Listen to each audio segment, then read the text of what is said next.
Hi everyone.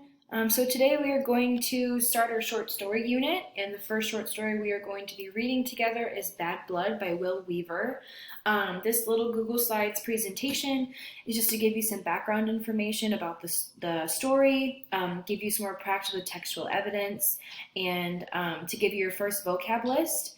But before we get into that, I wanted to read the question again from your bell ringer that you were supposed to complete before you started the video. And I had asked you guys to think about your family. How do they influence you in the choices you make? How much influence does family have on our lives? And does it have any influence at all? So the reason I asked you this question is because one of the bigger things we're going to see in Bad Blood is our main characters suffer with inner conflict, which is where instead of having him fighting somebody physically, he's like warring with himself in his mind over whether he should be bad like his parents or if he should be good and do something different with his life. And so that's why I asked you this question. How much of an influence does family have on our lives? Because we're going to really be looking at that as we read the short story Bad Blood. So let's go ahead and get into the rest of the PowerPoint. So we're going to talk about what an idiom is, and the reason this is important is because the title of the story is an idiom. And for those of you that are unfamiliar, an idiom is a word or phrase or sometimes a full sentence that means something different from what it says. So basically it's just a phrase that's meaning cannot be understood from the dictionary definitions of each of the words taken separately. And it's usually a metaphor. So for example, something that you guys might know as an idiom would be spill the beans. And this just means to tell a secret. As far as the title of the short story being an idiom goes, the literal meaning of bad blood would be maybe somebody that has a blood disease. And an example of that would be sickle cell anemia. But obviously, we're not taking the literal form of this phrase, it's the idiom of it. So the idiom would be somebody that's born bad or just is like bad to the core. So we're going to talk about whether or not we think our main character has quote unquote bad blood. Some themes that we're going to be studying in Bad Blood include good versus evil. So we're going to be seeing that not only with the main character's own family, but also with his inner conflict, like I mentioned before, whether he thinks he's good or bad on the inside.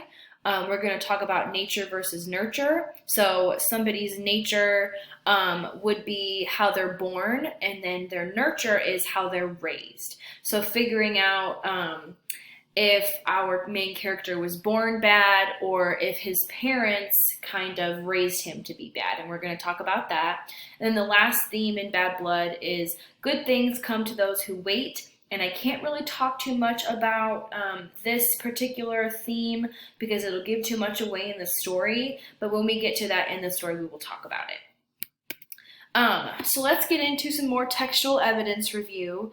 And again, this is just a reminder, textual evidence is evidence gathered from a resource or text that helps us support an argument or a statement. So I have two passages that we're going to read, and then I will come up with a true statement or argument based off of what we've read, and then I will pick out the textual evidence that supports that statement.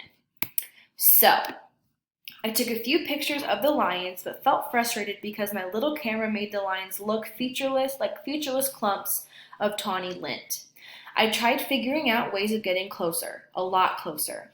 It occurred to me that if I went down into the moat, I'd get really close to the lions. There were numerous signs advising not to do this, but I paid them no attention. Bobby watched with what I took to be admiration as I climbed over the short fence, crossed a short level expanse, and slid down a practically vertical wall into the moat. As soon as I was at the bottom, I began snapping photos of the lions. This was great. They were so close now that I was getting some really good pictures, the best I'd ever taken. I was so involved with what I was doing that I failed to notice that several of the lions had taken an interest in me and were casually inching toward the moat.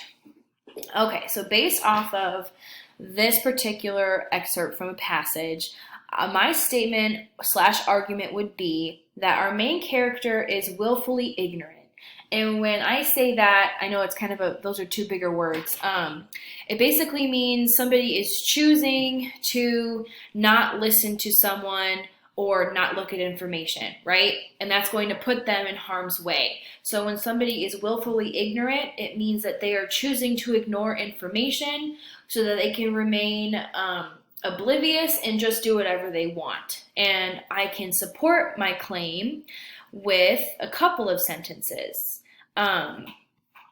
So we will start it here. So Bobby watched with what I looked to be admiration as I climbed over the short fence, crossed a short level expanse, and slid down a practically vertical wall into the moat.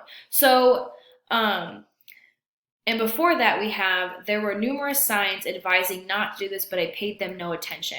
So not only has our character chosen to ignore the signs saying not to go into the lion exhibit, our main character has also climbed over a fence, crossed another hurdle, and then slid down a moat or slid down a wall into the moat just to do something that they weren't supposed to do in the beginning anyway. So those two sentences support my statement that our main character is being willfully ignorant. He is choosing to do something, or she is choosing to do something that they shouldn't, and they are ignoring everyone and everything that tells them not to. Let's go on to the second one.